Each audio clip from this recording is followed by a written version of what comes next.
விருதுநகர் மாவட்டம் திருச்சுழி சட்டமன்ற தொகுதியில் திமுக சார்பில் 7வது முறையாக போட்டியிட தமிழக நிதியமைச்சர் தங்கம் தென்னரசு இன்று தனது வேட்புமனுவை தாக்கல் செய்தார். திருச்சுழி வட்டாட்சியர் அலுவலகத்திற்கு வருகை தந்த அவர் தேர்தல் நடத்தும் அலுவலர் சாந்தியிடம் மனுவை அளித்து முறைப்படி உறுதிமொழி ஏற்றுக்கொண்டார். முன்னதாக அமைச்சருக்கு திமுக நிர்வாகிகள் மற்றும் தொண்டர்கள் உற்சாக வரவேற்பு அளித்தனர்.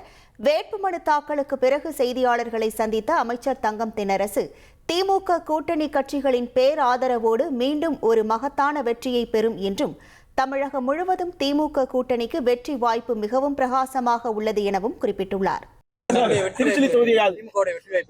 மிக பிரகாசமாக இருக்கிறது. எல்லா இடங்களிலும், குறிப்பாக விருதுநகர் மாவட்டத்தில் இருக்கக்கூடிய 7 சட்டமன்ற தொகுதியிலும் திராவிட முன்னேற்ற கழகம் உள்ளிட்ட மதச்சார்பற்ற முற்போக்கு கூட்டணியுடைய வேட்பாளராக போட்டியிடக்கூடிய காங்கிரஸ் கட்சி வேட்பாளர், இந்திய கம்யூனிஸ்ட் கட்சி வேட்பாளர் உள்ளிட்ட மதச்சார்பற்ற முற்போக்கு கூட்டணியுடைய 7 வேட்பாளர்கள் மிகப்பெரிய மகத்தான வெற்றியை பெறுவது. இனி செல்லும் இடமெல்லாம் செய்தி. தந்தை டிவியின் வாட்ஸ்அப் சேனலை ஃபாலோ பண்ணினா செல்ல இருக்கும் இடமெல்லாம் செய்தி. இதோ QR கோட் இப்பவே ஸ்கேன் பண்ணுங்க, ஃபாலோ பண்ணுங்க.